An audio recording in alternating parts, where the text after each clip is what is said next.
Hi hello నమస్తే welcome to Srinivas మీకు academy channel. ఈ రోజు ఈ వీడియోలో మనం railway group D 2026 point of వ్యూలో గత గ్రూప్ డి ఎగ్జామ్లో అడిగినటువంటి జనరల్ సైన్స్లోని ఫిజిక్స్లోని పీవీక్యూ యొక్క పార్ట్ 11 అని డిస్కస్ చేద్దాం. Let's get indoor video. Already మనం ప్రీవియస్ క్లాస్లోనే యాక్సిలరేషన్ స్టార్ట్ చేయడం జరిగింది కదా. సో ఆ యాక్సిలరేషన్ యొక్క డేటాని కంటిన్యూ చేద్దాం. అండ్ దాంతోపాటు Telugu medium and English medium యొక్క పీవీక్యూ యొక్క డేటా అయితే రిలీజ్ చేయడం జరిగింది. సో ఆల్రెడీ మనం గతంలో ఇంగ్లీష్ మీడియం ఇవ్వడం జరిగింది కదా. అండ్ ఈ రోజు మనం తెలుగు మీడియం కూడా రిలీజ్ చేయడం జరిగింది. 550 పేజీల పైగా మనకి ఒక కంటెంట్ అయితే రావడం జరుగుతుంది 2525 ప్రశ్నలతో. సో మరి ఇంకెందుకు ఆలస్యం 101 షిఫ్ట్లకు సంబంధించినటువంటి చాప్టర్ల వారికి డేటా మీకు అయితే అందుబాటులో ఉండడం జరిగింది. వీడియో డిస్క్రిప్షన్లో ఉన్నటువంటి ఫస్ట్ లింక్ నుంచి గ్యాదర్ చేసుకోండి, ఓకేనా. అండ్ ఇప్పుడు మనం దీంట్లోంచి మనం క్వశ్చన్స్ అయితే సాల్వ్ అయితే చేయబోతున్నాం. అండ్ దాంతోపాటు మన యొక్క శ్రీనివాస్ మేక్ యాప్ నుంచి కూడా మీరు యొక్క మెటీరియల్స్ అయితే గ్యాదర్ చేసుకోవచ్చు. వీడియో డిస్క్రిప్షన్లో ఉన్నటువంటి యాప్ లింక్ నుంచి ఒక టోటల్ డేటాని యాక్సెస్ చేయొచ్చు, ఓకే.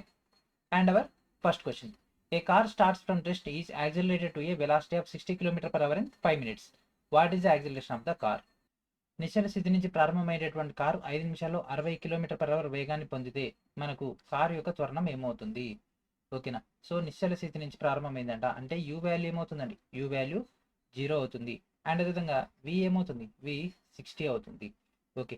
సో దీన్ని మనం మీటర్ పర్ సెకండ్లోకి మార్చుకోవాలి. సో 60 km/hని మనం 5/18 తెచ్చుకుంటే మనకి ఇక్కడ ఏమవుతుంది 16.67 metre per second, okay.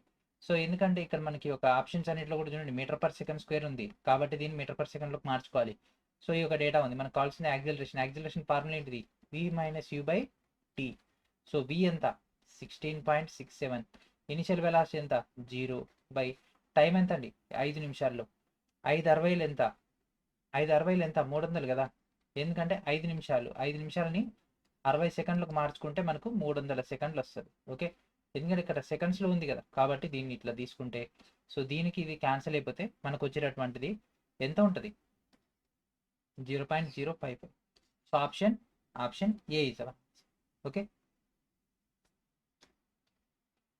In a running race, a boy starts at rest and reaches 60 m/s velocity in 5 minutes. If acceleration is uniform, the acceleration and distance covered by the boy during this period are dash and dash respectively. ఒక పరుగు పందెంలో అంటే ఒక ball నిశ్చల స్థితిలో ప్రారంభించి 5 నిమిషాల్లో 60 m/s వేగాన్ని చేరుకుంటే త్వరణం సమరీతిగా ఉంటే ఆ కాలంలో మనకు ఆ యొక్క బాల్ ప్రయాణించినటువంటి త్వరణం అంటే ఎంత త్వరణం వచ్చింది, దూరం ఎంత.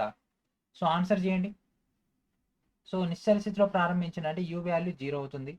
అండ్ అదేవిధంగా ఫైనల్ వెలాసిటీ ఎంత అవుతుంది 60 m/s, ఓకే.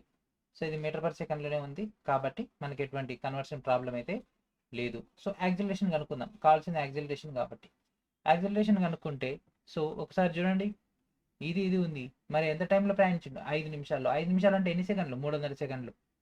సో 60 - 0/300 సో చేస్తే 1/5 అంటే 0.2.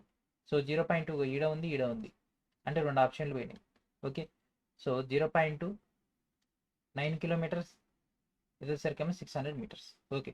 సో ఇప్పుడు మనం యాక్సిలరేషన్ కూడా ఉంది యువిఏ, ఓకే. వీటిని బట్టి మనకు డిస్ప్లేస్మెంట్ కావాలి ఎందుకంటే డిస్టెన్స్ అదే కదా ఆ యొక్క డిస్ప్లేస్మెంట్ అంటే S equals to ut plus half at square, okay.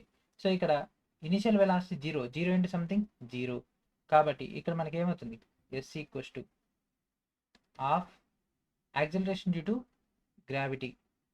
So ఇక్కడ ఏ ఎంత ఇక్కడ ఆల్రెడీ 0.2 వచ్చేసింది. సో ఇంటూ 0.2 ఇంటూ టైమింగ్ ఎంత 300 కదా 300 కాబట్టి 300 ఇంటూ 300. సో ఇక్కడ 2 పోతే 0.1 రాసుకోవచ్చు. సో 9/10 ఇది పోతే 9000 అంటే 9 kilometres. So option A is our answer, okay. A car starts from rest and reaches A speed of 72 km/h in 20 seconds. What is the acceleration of the car? ఒక car అంటే నిశ్చల స్థితి నుంచి ప్రారంభమై 20 సెకండ్లలో 72 km/h వేగాన్ని చేరుకుంటే కార్ యొక్క త్వరణం ఏమిటి?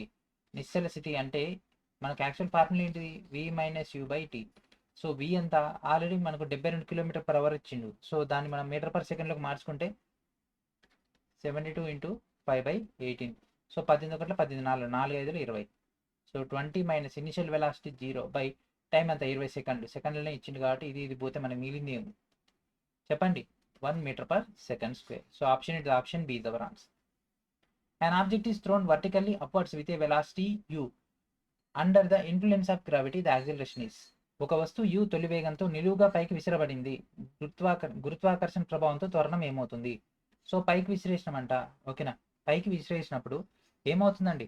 సో ఎప్పుడైనా సరే నిలువుగా పైకి వెళ్తున్నప్పుడు మనకు g విలువ పడిపోతుంది. అదే పైనుంచి కిందకి వచ్చినప్పుడు g విలువ అనేది పెరుగుతుంది. ఓకే, ఎందుకంటే స్పీడ్ పెరుగుతుంది కాబట్టి. ఓకే, సో u తొలి వేగంతో మనం నిలువుగా పైకి విసిరేసినాం కాబట్టి త్వరణం ఏమవుతుంది? పైకి వెళ్తున్న కొద్దీ స్పీడ్ అనేది తగ్గిపోతుంది కదా, పైకి వెళ్తున్న కొద్దీ స్పీడ్ తగ్గిపోతుంది. అత్యధిక స్థానం వద్ద 0 అవుతుంది, కానీ త్వరణం పాయింట్ అప్పుడు అడిగింది కదా. అత్యధిక పాయింట్కి వెళ్ళేసరికి వెలాసిటీ 0 అవుతుంది. వెలాసిటీ 0 అవుతుంది అని అన్నప్పుడు ఈ త్వరణం గురించి కాదు, ఇది వెలాసిటీ పాయింట్ అప్లో సెట్ అవుతుంది. పైకి వెళ్ళే కొద్దీ వేగాన్ని పెరుగుతుంది, పైకి వెళ్ళే కొద్దీ వెలాసిటీ పెరగదు, కాబట్టి ఇది కాదు. చలన దిశకు వ్యతిరేకంగా పనిచేస్తుంది. ఎస్, సో ఇది ఈ దిశలో వెళ్తుంటే గ్రావిటీ మనకు కిందికి పుల్ చేస్తుంది కాబట్టి గురుత్వాకర్షణ ప్రభావంతో అన్నాడు కాబట్టి మనకు ఆప్షన్ సి అనేది పర్ఫెక్ట్గా వస్తుంది. ఇట్లాంటి క్వశ్చన్స్ ఎట్లా ఉంటాయంటే చాలా లాజికల్గా మనం ఆన్సర్ చేయాల్సి ఉంటుంది. మనకు నచ్చినట్టు ఆన్సర్ చేస్తే రైల్వే క్యాన్సిల్ చేస్తుంది. ఇవి చాలా చాలా సెన్సిటివ్ క్వశ్చన్స్ అంటారు వీటిని. ఓకే, సబ్జెక్ట్ పైన పర్ఫెక్ట్ గ్రిప్ ఉండాలి. ఇక్కడ ఇచ్చినటువంటి ఈచ్ అండ్ ఎవ్రీ వర్డ్ పైన మనకు కమాండ్ ఉండాలి. జీ పాయింట్ ఆఫ్ లో యాక్సిలరేషన్ అడిగిండు. గ్రావిటీ ఎప్పుడైనా సరే పైనుంచి కిందికి ఇంప్లిమెంటేషన్ అవుతుంది. సో ఏదైతే హెవీ మాస్ ఉంటుందో దాని వైపే ఆకర్షితం అవ్వడం జరుగుతుంది. So option C is our answer. If the velocity of an object changes from an initial velocity u to final velocity v in time t, then what will be the acceleration? So ఇందాక చేసినటువంటి ఫార్ములానే కదా, ఏంటిది? Acceleration equals to v minus u by t. So this our answer. ఏం లేదు, acceleration సంబంధించి time t, తొలి వేగం అంటే తొలి విలువ తుది విలువ, వీటికి సంబంధించినటువంటి రిలేషన్ పాయింట్ ఆఫ్ ఆన్సర్ చేయమంటుంది. సో ఆన్సర్ ఏంటిదండి? Option B is our answer. అది ఫార్ములానే v minus u by t. So ఇక్కడతో యాక్సిలరేషన్ అయిపోయింది. అండ్ ఇప్పుడు మనం ఈక్వేషన్ ఆఫ్ లీనియర్ మోషన్, రేఖీయ చలన సమీకరణాల గురించినటువంటి డేటాను అయితే డిస్కస్ చేద్దాం. Which of the following equations of motion is independent of the final velocity of a particle? ఈ కింది చలన సమీకరణంలో కణం యొక్క తుది వేగం సంబంధించి స్వతంత్రంగా ఉంటుంది, అంటే తుది వేగం అనేది ఉండకూడదు. ఓకే, సో దానికి సంబంధించి ఏంది? ఇక్కడ తుది వేగం ఉంది అంటే ఇది కాదు, ఇక్కడ తుది వేగం ఉంది అంటే ఇది కాదు, ఇక్కడ తుది వేగం ఉంది అంటే ఇది కాదు. సో ఏది? ఇగో ఇది S equals to ut plus half at square. So దీంట్లో తుది వేగం ఉందా? లేదు, తొలి వేగం మాత్రమే ఉంది. కాబట్టి answer option C is our answer. Simple అంతే, తుది వేగం లేకుండా ఉండాలి. A ball is thrown vertically upward with initial velocity U, after time T its velocity B becomes. ఒక బంతి అంట తొలి వేగం యూతో నిలువుగా పైకి విసిరబడితే, ఓకేనా, టీ కాలం తర్వాత దాని యొక్క వేగం ఏమవుతుంది? ఓకేనా, బంతి ఎటు వెళ్తుందండి? పైకి వెళ్తుంది. సో అప్పుడు గ్రావిటీ అనేది కిందికి ఇంప్లిమెంటేషన్ అవుతుంది. ఇందా క్వశ్చన్లో చూసినాము నెగిటివ్ అవుతుంది కాబట్టి ఈ ఫార్ములా తీసుకుంటే v equals to u plus ఏటీ. సో g విలువ మైనస్ అవుతుంది కాబట్టి మైనస్ g ఇంప్లిమెంటేషన్ చేస్తే v equals to u minus gt. So this is our answer. Option A is our answer. A train is moving along a straight track with a speed of 54 km/h. It stops after traveling 150 meter. The magnitude of its acceleration is. ఒక రైలు అంట 54 km/h వేగంతో సరళ రేఖ వెంట కదిలితే 150 మీటర్లు ప్రయాణించిన తర్వాత ఆగిపోయిందంట. Okay, దాని యొక్క త్వరణం యొక్క పరిమాణం. ఓకే, సో ఆన్సర్ చేయండి. 1 మీటర్ పర్ సెకండ్ స్క్వేర్, 0.75 ఏంటిది? Okay, V square minus U square that equals to 2as. So U square అవతలకి వెళ్ళిపోతే V square that equals to U square plus 2as. Okay, so దీన్ని మనం use చేసుకుందాం ఈ ఫార్ములాని. ఓకేనా, so ఇక్కడ 54 ఉంది, 54 ఇంటూ 5/18, 18 ఒకట్ల 18 ముళ్ళ 5 ముళ్ళ 15, 15 మీటర్ పర్ సెకండ్. ఎందుకు మీటర్ పర్ సెకండ్లో మార్చుకున్నా అంటే ఆప్షన్ చూడండి, అన్నింటిలో కూడా మీటర్ పర్ సెకండ్లోనే ఉంది కాబట్టి యూనిట్స్ అన్ని కూడా వాటిలోకి మార్చుకోవాలి. ఇక్కడ ఆల్రెడీ మీటర్లు ఇచ్చిన కానీ ప్రాబ్లం లేదు. ఓకేనా, సో డిస్టెన్స్ అంటే ఇది ఎస్ ఈక్వల్స్ టు 150 ఇచ్చేసిండు, ఎందుకంటే ఇందులో ఎస్ ఉంది కాబట్టి మనం ఇక్కడ దీన్ని బట్టి తీసుకున్నాం అంతే. ఓకే, సో డైరెక్ట్ దీంట్లో ఇంప్లిమెంటేషన్ చేస్తే చివరికి అది ఆగిపోయింది అంటే v equals to 0. So 0 that equals to తొలి వేగం ఎంత? 54 km/h అంటే 15 metre per second. So 15 square and plus 2 into అడిగింది ఏంది? త్వరణం యొక్క పరిమాణం అంటే ఏ ఇంటూ డిస్ప్లేస్మెంట్ ఎంత? 150. సో 15 15లో 225, 225 ప్లస్ ఇదెంత? 300 ఏ. ఓకే, సో దీని అవతలి పంపించేద్దాం, లేకపోతే ఏ ఇక్కడనే వచ్చేసి దీన్ని అవతలి పంపించేస్తే minus 225 that equals to 300 A అక్కడనే ఉంచేస్తే మైనస్ 225/300 చేస్తే మనకు minus 0.75 metre per second square. Okay, so minus అనేది దాని యొక్క డైరెక్షన్ దాని యొక్క మ్యాగ్నిట్యూడ్ గురించి చెప్తుంది కాబట్టి option B is our answer. A stone is thrown vertically upward with an initial velocity of 49 meter per second. Calculate the maximum height it reaches before momentumly stopping. రాయి అంటే 49 మీటర్ పర్ సెకండ్ తొలి వేగంతో నిలువుగా పైకి విసిరితే అది ఆగిపోయే ముందు అది చేరుకునేటటువంటి గరిష్ట ఎత్తును లెక్కించండి. సో హైయెస్ట్ పాయింట్ హెచ్ను కనిపెట్టమంటుండు. ఓకే, సో ఇందాక చేసినటువంటిది v² - u² that equals to 2as. So v² that equals to u² plus 2as. So ఇక్కడ g అనేది పైకి వెళ్తుంది కాబట్టి మైనస్ అవుతుంది. So v² that equals to u² minus 2g. And అదేవిధంగా హైట్ పాయింట్ ఆఫ్ వ్యూ వచ్చింది కాబట్టి h. సో ఆల్రెడీ మనం ప్రీవియస్గానే ఈ ఫార్ములాను బాగా ఉపయోగించడం. కొంతమంది డౌట్ వచ్చింది అసలు ఈ ఫార్ములా ఆన్సర్ వచ్చింది అని, అందుకే మళ్ళీ ఇక్కడ ఒకసారి క్లారిటీ ఇస్తున్నాం. ఓకే, సో దీన్ని మనం డైరెక్ట్ తీసుకున్నాము. సో మనకు అది గరిష్ట ఎదుగు చేరుకున్నప్పుడు అది ఆగిపోతుంది అన్నాడు. So that means v equals to 0. Okay, so ఫార్ములాలు ఇంప్లిమెంటేషన్ చేసేయండి. 0 దట్ ఈక్వల్స్ టు తొలి వేగం ఎంత 49 మీటర్ పర్ సెకండ్. సో మీటర్లో ఉంది, ఇక్కడ మీటర్లో ఉంది కాబట్టి కన్వర్షన్ అవసరం లేదు. 49² మైనస్ 2 ఇంటూ g ఎంత 9.8 వాడమన్నాడు. 9.8 ఇంటూ గరిష్ట ఎత్తునే కదా లెక్కించమన్నది, అంటే హెచ్ని కనిపెట్టమన్నాడు, అంటే హెచ్. సో ఇది 2401. అండ్ నెక్స్ట్ 98 2 196 అంటే ఇది 19.6 అయింది. సో హెచ్ ఇక్కడనే ఉంచేస్తే ఇది అవతలకి వెళ్ళిపోతే యాక్చువల్లీ ఇది అవతలకి వెళ్ళిపోతే మైనస్, ఇది మైనస్, మైనస్ మైనస్ క్యాన్సిల్ అయిపోద్ది. So by 19.6 that equals to H. Direct వేసేసిన, ఇక్కడ వేరేది ఏం లేదు. ఇక్కడ 2-3 స్టెప్పులు ఉంటాయి, డైరెక్ట్ వేసేసిన. ఇది క్యాన్సిల్ అయిపోతే మనకు 122 వస్తుంది. ఎందుకంటే ఇది చేస్తే మనకు 100 పైన ఇక్కడనే ఉంది, ఎందుకంటే మళ్ళీ ఇది 200 దాకా పోయింది కాబట్టి option A is our answer. A car slows down uniformly when brakes are applied, producing an acceleration of 8 meter per second square opposite to its motion.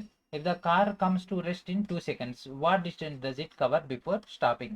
బ్రేకులు వేసినప్పుడంట కారు సమరీతిగా నెమ్మదిస్తుందంట, అంటే కాన్స్టెంట్గా స్లో అవుతుందంట. దాని యొక్క కదలికకు ఎదురుగా 8 మీటర్ పర్ సెకండ్ స్క్వేర్ త్వరణాన్ని ఉత్పత్తి చేస్తే car 2 సెకండ్లో నిశ్చల స్థితిని చేరుకుంటే అప్పుడు ఆపే ముందు ఎంత దూరం ప్రయాణించింది? 8 మీటర్ల, 16 మీటర్ల, 12 మీటర్ల, లేకపోతే 20 మీటర్ల? సో ఆన్సర్ చేయండి.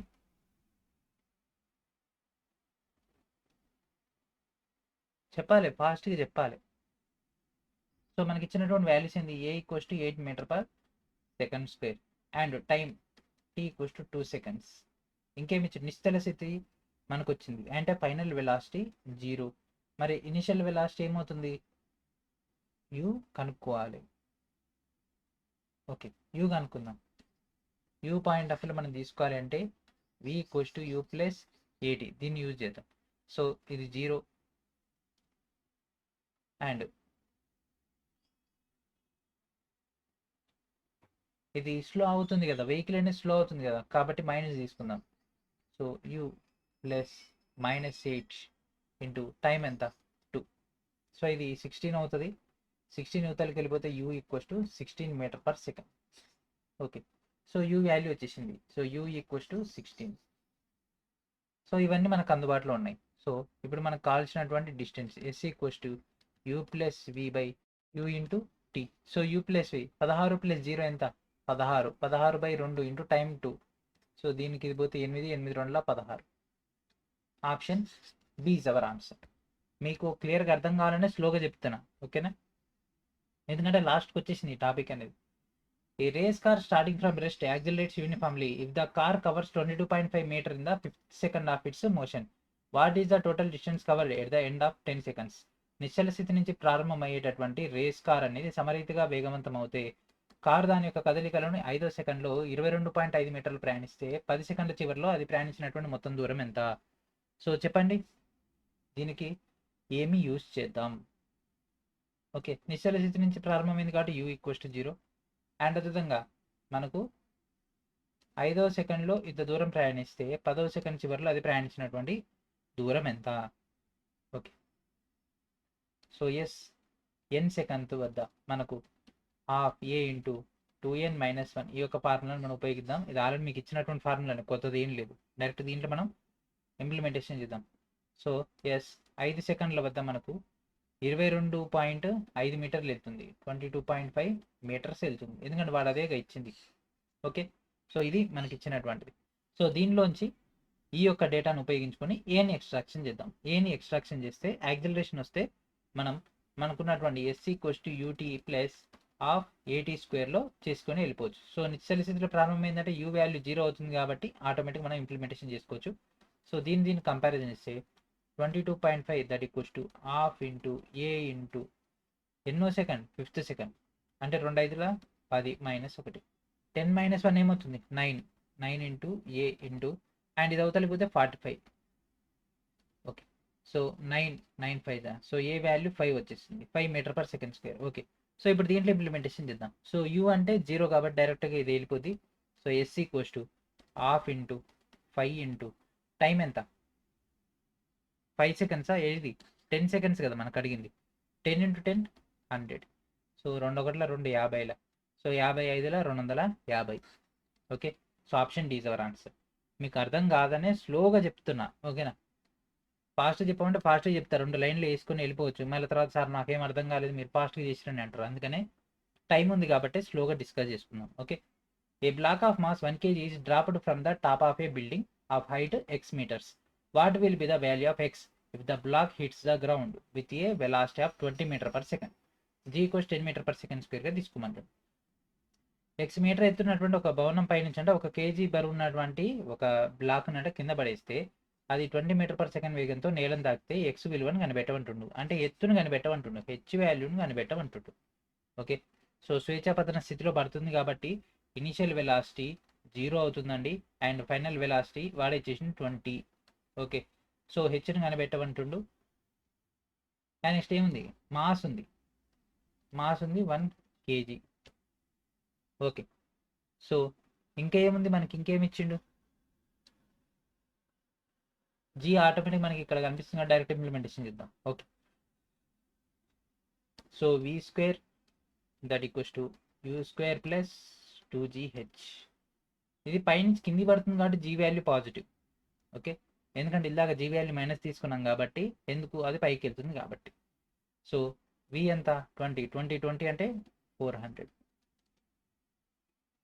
నెక్స్ట్ ఇదేమవుతుంది, యూ ఇనిషియల్ వెలాసిటీ 0 కాబట్టి 0 అండ్ జీ వాల్యూ ఎంత 10 10 ఇంటూ హెచ్ కావాలి, 2 ఇంటూ 10 ఇంటూ హెచ్.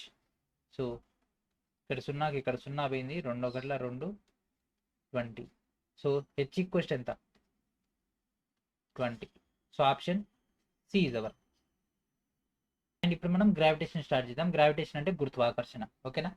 సో ముఖ్యంగా భూమి చంద్రుడు సంబంధించినటువంటి గ్రావిటీ అనేది మనకి ఇక్కడ ఇంప్లిమెంటేషన్ అవుతుంది. The weight of A body on the moon is less than on earth because. ఒక వస్తువు యొక్క బరువు అంటే భూమిపై కంటే చంద్రునిపై తక్కువగా ఉంటుంది. కారణం ఏంటిది, చంద్రునిపై గ్రావిటీ తక్కువగా ఉంటుంది కాబట్టి దానిపై వస్తువు యొక్క బరువు అనేది తక్కువగా ఉంటుంది. సో గురుత్వాకర్షణ అనేది తక్కువగా ఉంటుంది కాబట్టి గ్రావిటీ. ఎస్, ద్రవ్యరాశి, ద్రవ్యరాశి ఎక్కడైనా సేమ్ ఉంటుందండి. Mass is constant, weight is variable. Okay, చంద్రునిపై వాతావరణం ఉండదు, వాతావరణం ఉండకపోయినా సరే అది ఇంపాక్ట్ పెట్టదు. చంద్రుని ద్రవ్యరాశి భూమి యొక్క ద్రవ్యరాశికి సమానం. మాస్ అనేది ఇక్కడ ఇది కాదు. What causes the acceleration of an object when it falls towards the Earth. ఒక వస్తువు అనేది భూమి వైపు గనక పతనం చెందినప్పుడు దాని యొక్క త్వరణానికి ఏమవుతుంది, ఒక వస్తువు గనక భూమిపై పడుతుంది అనుకోండి, అంటే ఒక రాకెట్ శకలం భూమిపై నుంచి కిందికి పడుతుంది అనుకోండి, అప్పుడు ఏమవుతుంది, భూమి యొక్క గ్రావిటీ అనేది ఇంప్లిమెంటేషన్ అవుతుంది. త్వరణానికి కారణం ఏమిటి, భూమి యొక్క గ్రావిటీ ఇంపాక్ట్ చూపిస్తుంది కాబట్టి అది ఫాస్ట్గా నేల మీద పడిపోతుంది. ఓకే, ఎయిర్ రెసిస్టెన్స్ ఉంటే స్లో అవుతుంది, ఫ్రిక్షన్ ఉన్నా స్లో అవుతుంది. మ్యాగ్నెటిక్ ఫోర్స్ ఉంటే అది ఇట్లా వెళ్తుంది కదా, మ్యాగ్నెటిక్ ఫోర్స్ ఎత్తు చుట్టూ తిరుగుతుంటుంది కాబట్టి అది ఈ విధంగా తిరగాలి, కానీ అట్లా కావట్లేదు, పైన కింది పడుతుందంటే ఇదే. How is the change in gravitational potential energy PEG of A system related to the work done by A gravitation force. So వస్తువు యొక్క గురుత్వ స్థితి శక్తిలో మార్పు అనేది గురుత్వాకర్షణ బలం ద్వారా జరిగేటటువంటి పనికి ఎలా సంబంధించింది, ఇది డైరెక్ట్గా ఫార్ములానే. So this is the formula. Okay, ఏం లేదు, ఇంతకుముందు మనం డిస్కస్ చేసుకున్నటువంటిది బలం ద్వారా, గురుత్వాకర్షణ బలం ద్వారా పని డబ్ల్యూకి అండ్ స్థితి శక్తికి సంబంధించినటువంటి రిలేషన్. ఓకేనా. The weight of an object is less on the moon then the Earth because. So same question, first ఇందాక గ్రావిటేషన్ దాంట్లో ఫస్ట్ క్వశ్చన్ మళ్ళీ ఇక్కడ చంద్రునిపై వస్తువు బరువు అనేది భూమి కంటే తక్కువగా ఉంటుంది. ఎందుకు చెప్పండి, చెప్పండి పాపం మన రైల్వే వాళ్ళు అడుగుతున్నారు ఇదే ప్రశ్నని. ఎందుకు చంద్రుని పైన ఏమవుతుంది చెప్పండి? గాలి నిరోధకత ఉంటుందా? ఏరే ఉండదా ఆడ? ద్రవ్యరాశి తగ్గుతుందా? వస్తువు ద్రవ్యరాశి అనేది ఎప్పుడు మారదు. చంద్రుడు ఎక్కువ బలంతో ఆ వస్తువులను ఆకర్షిస్తాడా? లేదు. భూమి కంటే కూడా గురుత్వాకర్షణ అనేది చంద్రుడికి తక్కువగా ఉంటుంది కాబట్టి so option D is our answer. The moon moves in a curved path around the Earth instead of a straight line because చంద్రుడు భూమి చుట్టూ సరళ రేఖలో కాకుండా వక్ర మార్గంలో కదులుతాడు. ఎందుకు చెప్పండి? చెప్పండి దీని యొక్క ఆన్సర్ ఏంటిది? చంద్రుడు భూమి చుట్టూ అంటే భూమి ఈడ ఉంటే భూమి చుట్టూ ఇట్లా తిరుగుతూ ఉంటాడు కదా చంద్రుడు, ఇట్లా తిరుగుతాడు. అదే ఇట్లా పోవచ్చుగా, ఎందుకు పోడు? కారణం ఏంటిది? ఇక్కడ ఒక తాడు గనక మనం ఒక రాయి గట్టి తిప్పితే ఎట్లయితే తిరుగుతుందో సేమ్ అట్లా ఇక్కడ కూడా భూమి యొక్క గ్రావిటీ అనేది దాని యొక్క సెంట్రిపిటల్ ఫోర్స్ అప్లై చేసి దాన్ని మన భూమి చుట్టే తిప్పుకునేటట్టు చేస్తాం. So option B is our answer. ఇదంతా థియరీ క్లాసే, ఇదంతా కూడా ఫోకస్ చేస్తే ఈజీగా అర్థమవుతుంది, ఫోకస్ చేయకుంటే అంత సూది ఉంటుంది. Okay, and next, which phenomenon successfully explained by a universal law of gravitation relies on the combined and differential gravitational attraction exerted by both the moon and the sun on the earth. సార్వత్రిక గురుత్వాకర్షణ నియమం ద్వారా విజయవంతంగా వివరించబడినటువంటి ఏ దృగ్విషయం అనేది చంద్రుడు మరియు సూర్యుడు ఇద్దరు కూడా భూమిపై ప్రయోగించినటువంటి మిశ్రమ మరియు అవకలన గురుత్వాకర్షణ ఆకర్షణపై ఆధారపడి ఉంటుంది. ఏమన్నా అర్థమైందా? ఏం లేదు, ఆప్షన్ చూస్తే మీకు అర్థమైంది. సో ఇక్కడ ఏమన్నాడు? సార్వత్రిక అంటే విశ్వ గురుత్వాకర్షణ స్థిరాంకం లేదా ఆ యొక్క నియమం ప్రకారంగా ఈ కింద వాటిలో ఏ ఫినామినన్ అంటే ఏ పని లేదా ఏ సిచ్యువేషన్ అనేది సూర్యుడు మరియు చంద్రుడు ఇద్దరు కూడా భూమిపై యాక్షన్ చేస్తారు. ఓకే, సో ఒకటి రాయిని వృత్తాకారం తిప్పితే అభికేంద్ర బలం కాదు, ఇది మనిషి చేసి దానిపై సూర్యుని చంద్రుని ప్రభావం ఉండదు. సముద్రాలలో సంభవించడం, yes. Ocean tides, yes. So ఈ యొక్క పౌర్ణమి అమావాస్య యొక్క టైంలో మనకి ఒక అలల్లో వేరియేషన్ అయితే రావడం జరుగుతుంది. ఎందుకు? ఆ టైంలో చంద్రుని యొక్క పవర్ ఉచ్చ స్థితిలో నీచ స్థితిలో ఉంటుంది కాబట్టి వాటిని బట్టి ఇక్కడ మనకు వేరియేషన్స్ వస్తుంటాయి. అండ్ అదే గ్రహణాల టైంలో కూడా మనకి ఇట్లా జరుగుతుంటుంది. అండ్ సూర్యుని యొక్క ప్రభావం వల్ల కూడా మనకు ఆ యొక్క ఎయిర్ అనేది మూమెంట్ అవుతుంది, అందుబాటు ఈ యొక్క అలలు కూడా రావడం జరుగుతుంది. So option B is our answer. How does the weight of an object on the moon compare its weight on the Earth? So same వాని దగ్గర ఉన్నాయే 4 పాయింట్లు, ఇన్ని అడుగుతాడు, అడిగిందే అడుగుతుండు. ఓకేనా? ఏమవుతుంది చెప్పండి? భూమిపై దాని యొక్క బరువులో 6వ వంతు ఉంటుంది. ఇది మన చిన్నప్పటి నుంచి చదువుకుంటుంది. 1/6. కొత్తది ఏమైనా ఉందా? లేనే లేదు. ఓకే, ఎందుకు? భూమి యొక్క జీ వాల్యూ 9 పాయింట్ అయితే చంద్రుని యొక్క జీ పాయింట్ 1.62 కాబట్టి. Okay, which of the following statements is true about weight and mass? ఈ కింద వాటి బరువు మరియు ద్రవ్యరాశి సంబంధించి సత్యము ఏది కరెక్ట్? చెప్పండి, ఏది కరెక్ట్? ఎప్పుడైనా సరే మాస్ అనేది ఒక ఐటెం యొక్క మాస్ అనేది మారదండి, వెయిట్ అనేది చేంజ్ అవుతూ ఉంటుంది. ఓకేనా? వెయిట్ అనేది చేంజ్ అవుతూ ఉంటుంది. ద్రవ్యరాశి మాత్రం మారదు, వెయిట్ మాత్రం మారుతుంది. ఎస్, వెయిట్ అనేది మారుతుంది చంద్రునిపై, ఎందుకంటే జీ విలువ ఇంప్లిమెంటేషన్ అవుతుంది కదా. వెయిట్ అంటే ఏంటిది? Mass into gravity. ఓకేనా? మాస్ అనేది కాన్స్టెంట్గా ఉంటుంది, జీ అనేది పైకి కిందికి అవుతూనే ఉంటుంది అట్లా, దానివల్ల దీని వాల్యూ చేంజ్ అవుతుంది. So option B is our answer. బరువు మారదు. బరువు మారదా? ఎందుకు మారదు? వెయిట్ చేంజ్ అయితేనే ఉంటుంది. A body of mass m kg is kept at a height of h meter from the surface of the earth. What will be the potential energy possessed by the body? m kg ద్రవ్యరాశి ఉన్నటువంటి ఒక వస్తువు అంట భూ ఉపరితలం నుంచి h metre ఎత్తులో ఉందంట. అయితే ఆ వస్తువు కలిగేటటువంటి శక్తి ఏంది? m ఉంది, h ఉంది. సో దాంట్లో g ఇంప్లిమెంటేషన్ అవుతుంది. అంటే ఫార్ములా ఏంటి? mgh. ఫార్ములా అని వేరేది ఏం లేదు. ఇగో మనోడు డైరెక్ట్గా స్థితిశక్తి ఫార్ములా అడగకుండా ఇగో ఇట్లా అడుగుతాడు. Okay, if a porter carrying a load on his head moves on a horizontal road with a uniform speed, the work done by the gravitational force on the load is. తలపై భారాన్ని మోస్తున్నటువంటి Porter అంటే ఒక కూలి సమరీత వేగంతో క్షితిజ సమాంతర రహదారిపై కదులుతుంటే భారంపై గురుత్వాకర్షణ శక్తి ద్వారా జరిగేటటువంటి పని ఏంటిది? ఓకే, పని ఏమవుతుంది? ఏం చేస్తుండు? స్ట్రైట్ లైన్లో వెళ్తుండు. ఓకేనా? సో అతని నెత్తిపైన బరువు ఉంది, అది కాన్స్టెంట్ ఇట్లా వెళ్తుంది. దానిపై పర్సన్ చేస్తున్న పని అడగట్లేడు. ఓకేనా? ఈ పర్సన్ ఇక్కడ ఒక పర్సన్ ఉంటే ఆ పర్సన్ ఏం చేస్తుండు అనేది అడగట్లేడు. ఓకేనా? అడుగుతుంది ఏంది? జీ ఫోర్స్ అనేది ఏ విధంగా ఇంపాక్ట్ చూపిస్తుంది. సో ఇక్కడ ఏదైతే ఫోర్స్ ఇంప్లిమెంటేషన్ అవుతుంది, ఇక్కడ అదే జీ ఫోర్స్, ఇక్కడ అదే జీ ఫోర్స్, ఇక్కడ అదే జీ ఫోర్స్, కాబట్టి దానిపై ఇంపాక్ట్ ఏముంటుందా? ఏం లేదు, కాబట్టి అది 0. అదే ఇట్లా పైకి వెళ్తున్నా అనుకోండి, ఇంపాక్ట్ చూపిస్తుంది. మనం పర్వతాలు ఎక్కుతున్నప్పుడు కానీ పర్వతాలు దిగుతున్నప్పుడు కానీ మనకు ఒక రకమైనటువంటి ఫీలింగ్ అనేది వస్తుంది. అది మనం సరళ రేఖ వెంట మనం స్ట్రైట్‌గా నార్మల్ రోడ్ మీద నడుస్తున్నప్పుడు మనకు ఆ యొక్క ఫీలింగ్ రాదు. దానికి గల కారణమే గ్రావిటీ. ఎప్పుడైనా పర్వతాలు ఎక్కేటప్పుడు ట్రై చేయండి. మీకు ఆ యొక్క ఫీలింగ్ తెలుస్తది. ఎక్కువ ఆయాసం రావడము, ఎక్కువ అలసిపోయినట్టు కావడము, ఏదో బరువంతా మన మీద పడ్డట్టు ఉండడము జరుగుతూ ఉంటుంది. ఓకే. దానికి గల కారణం జీ.